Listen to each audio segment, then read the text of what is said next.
ರಾಜ್ಯದಲ್ಲಿ ಕಳೆದ ಕೆಲವು ದಿನಗಳಿಂದ ಕಂಡು ಬಂದಿದ್ದ ಮುಂಗಾರು ಮಳೆಯ ಅಬ್ಬರ ಇದೀಗ ಕೊಂಚ ತಗ್ಗುವ ಲಕ್ಷಣಗಳು ಕಾಣ್ತಾ ಇವೆ. ಬಹುತೇಕ ಜಿಲ್ಲೆಗಳಲ್ಲಿ ಮುಂದಿನ ಕೆಲವು ದಿನಗಳ ಕಾಲ ಬಿಸಿಲು ಹಾಗೂ ಮೋಡ ಕವಿದ ವಾತಾವರಣ ಮುಂದುವರಿಯುವ ಸಾಧ್ಯತೆ ಇದೆ. ಹವಾಮಾನ ಇಲಾಖೆ ಹಾಗೂ ತಜ್ಞರ ಮುನ್ಸೂಚನೆಯ ಪ್ರಕಾರ ರಾಜ್ಯದಲ್ಲಿ ಮಳೆಯ ಪ್ರಮಾಣ ತಾತ್ಕಾಲಿಕವಾಗಿ ಕಡಿಮೆಯಾಗಲಿದ್ದು, ಕೆಲವು ಪ್ರದೇಶಗಳಲ್ಲಿ ಮಾತ್ರ ಅಲ್ಲಲ್ಲಿ ಸಾಮಾನ್ಯ ಮಳೆಯಾಗುವ ಸಾಧ್ಯತೆ ಇದೆ. ಕಾಸರಗೋಡು ಸೇರಿದಂತೆ ಕರ್ನಾಟಕದ ಕರಾವಳಿ ಭಾಗಗಳಲ್ಲಿ ಬಿಸಿಲು ಮತ್ತು ಮೋಡ ಕವಿದ ವಾತಾವರಣ ಕಂಡುಬರಲಿದ್ದು, ಅಲ್ಲಲ್ಲಿ ಒಂದೆರಡು ಕಡೆ ಸಾಮಾನ್ಯ ಮಳೆಯಾಗಬಹುದು. ಆದರೆ ವಾಯವ್ಯದಿಂದ ಆಗ್ನೇಯ ದಿಕ್ಕಿನತ್ತ ಮೋಡಗಳ ಚಲನೆ ಇರುವ ಹಿನ್ನೆಲೆಯಲ್ಲಿ ದಕ್ಷಿಣ ಕನ್ನಡ ಜಿಲ್ಲೆಯ ಕಡಬ ಹಾಗೂ ಸುಳ್ಯ ತಾಲೂಕುಗಳಲ್ಲಿ ಮಳೆಯ ಪ್ರಮಾಣ ತುಸು ಹೆಚ್ಚಾಗುವ ಸಾಧ್ಯತೆಗಳು ಇವೆ. ಆದರೆ ದಿನಗಳು ಕಳೆದಂತೆ ಇಲ್ಲಿಯೂ ಮಳೆಯ ಅಬ್ಬರ ಕ್ರಮೇಣ ಕಡಿಮೆಯಾಗುವ ನಿರೀಕ್ಷೆ ಇದೆ.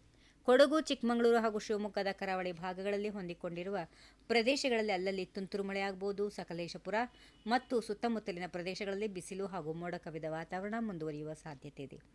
ಸೆಪ್ಟೆಂಬರ್ 1ರವರೆಗೆ ಈ ಭಾಗದಲ್ಲಿ ಮಳೆಯ ಸಾಧ್ಯತೆ ಕಡಿಮೆಯಾಗಿದ್ದು, ಸೆಪ್ಟೆಂಬರ್ 2ರಿಂದ ಮಳೆ ಮತ್ತೆ ಚೇತರಿಸಿಕೊಳ್ಳುವ ಲಕ್ಷಣಗಳಿವೆ. ಉತ್ತರ ಒಳನಾಡಿನ ಬಹುತೇಕ ಜಿಲ್ಲೆಗಳಲ್ಲಿ ಮಳೆಯ ಸಾಧ್ಯತೆ ಕಡಿಮೆಯಾಗಿದೆ. ಬಳ್ಳಾರಿ ಜಿಲ್ಲೆಯ ಒಂದೆರಡು ಕಡೆಗಳಲ್ಲಿ ಮಾತ್ರ ಸಾಮಾನ್ಯ ಮಳೆಯಾಗುವ ಮುನ್ಸೂಚನೆ ಇದ್ದು, ಉಳಿದ ಜಿಲ್ಲೆಗಳಲ್ಲಿ ಬಿಸಿಲು ಹೆಚ್ಚಾಗುವುದರ ಜೊತೆಗೆ ಕೆಲವು ಕಡೆ ಮೋಡ ಕವಿದ ವಾತಾವರಣ ಕಂಡುಬರಬಹುದು. ಮುಂದಿನ ಸುಮಾರು 10 ದಿನಗಳ ಅವಧಿಯಲ್ಲಿ ಈ ಭಾಗದಲ್ಲಿ ಗಮನಾರ್ಹ ಮಳೆಯ ಮುನ್ಸೂಚನೆ ಇಲ್ಲ ಎನ್ನಲಾಗಿದೆ.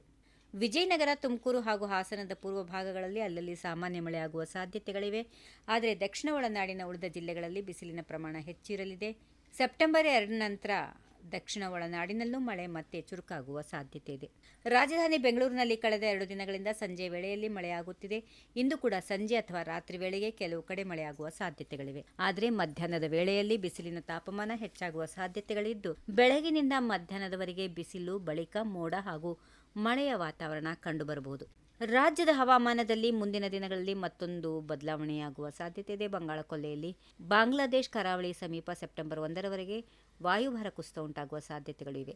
ಈ ಹವಾಮಾನ ವ್ಯವಸ್ಥೆ ಯಾವ ದಿಕ್ಕಿನಲ್ಲಿ ಚಲಿಸುತ್ತದೆ ಮತ್ತು ಅದರ ಪರಿಣಾಮ ಕರ್ನಾಟಕದ ಮೇಲೆ ಎಷ್ಟರ ಮಟ್ಟಿಗೆ ಬೀರುತ್ತದೆ ಎಂಬುದನ್ನು ಕಾದು ನೋಡಬೇಕಿದೆ. ಈ ಬೆಳವಣಿಗೆಯಿಂದ ಸೆಪ್ಟೆಂಬರ್ ಆರಂಭದಲ್ಲಿ ರಾಜ್ಯದ ಕೆಲವು ಭಾಗಗಳಲ್ಲಿ ಮಳೆ ಮತ್ತೆ ಚುರುಕಾಗುವ ಸಾಧ್ಯತೆಗಳು ಇವೆ. ಇದೇ ವೇಳೆ ಅರುಣಾಚಲ ಪ್ರದೇಶ, ಅಸ್ಸಾಂ, ಮೇಘಾಲಯ, ಬಿಹಾರ್, ಛತ್ತೀಸ್ಗಢ, ಜಾರ್ಖಂಡ್ ಹಾಗೂ ಕೇರಳ ಸೇರಿದಂತೆ ದೇಶದ ಹಲವು ಜಿಲ್ಲೆಗಳಲ್ಲಿ ಇಂದು ಕೂಡ ಭಾರೀ ಮಳೆಯಾಗುವ ಸಾಧ್ಯತೆಗಳು ಇವೆ ಎಂದು ಭಾರತೀಯ ಹವಾಮಾನ ಇಲಾಖೆ ಮುನ್ಸೂಚನೆ ನೀಡಿದೆ. ಹೀಗಾಗಿ ಈ ಭಾಗಗಳ ಜನರ ಸ್ಥಳೀಯ ಹವಾಮಾನ ಮುನ್ಸೂಚನೆ ಹಾಗೂ ಮಳೆ ಎಚ್ಚರಿಕೆಗಳನ್ನು ಗಮನಿಸುವುದು ಅಗತ್ಯವಾಗಿದೆ. ಒಟ್ಟಿನಲ್ಲಿ ಕರ್ನಾಟಕದಲ್ಲಿ ಸದ್ಯಕ್ಕೆ ಮುಂಗಾರು ಮಳೆಯ ಅಬ್ಬರ ಕಡಿಮೆಯಾಗುವ ಲಕ್ಷಣಗಳು ಕಂಡುಬರುತ್ತಾ ಇದ್ದು, ಮುಂದಿನ ಕೆಲವು ದಿನಗಳು ಬಿಸಿಲು ಮತ್ತು ಮೋಡ ಕವಿದ ವಾತಾವರಣವೇ ಹೆಚ್ಚಾಗಿ ಕಂಡುಬರಲಿದೆ. ಆದರೆ ಸೆಪ್ಟೆಂಬರ್ 2ರ ಬಳಿಕ ಮಳೆ ಮತ್ತೆ ಚುರುಕಾಗುವ ಸಾಧ್ಯತೆ ಇರೋದ್ರಿಂದ ಮುಂದಿನ ಹವಾಮಾನ ಬೆಳವಣಿಗೆಗಳ ಮೇಲೆ ಎಲ್ಲರ ಗಮನ ನೆಟ್ಟಿದೆ. ಈ ವಿಡಿಯೋ ನಿಮಗೆ ಇಷ್ಟವಾದಲ್ಲಿ ಲೈಕ್ ಮಾಡಿ, ಶೇರ್ ಮಾಡಿ, ಸಬ್ಸ್ಕ್ರೈಬ್ ಮಾಡಿ.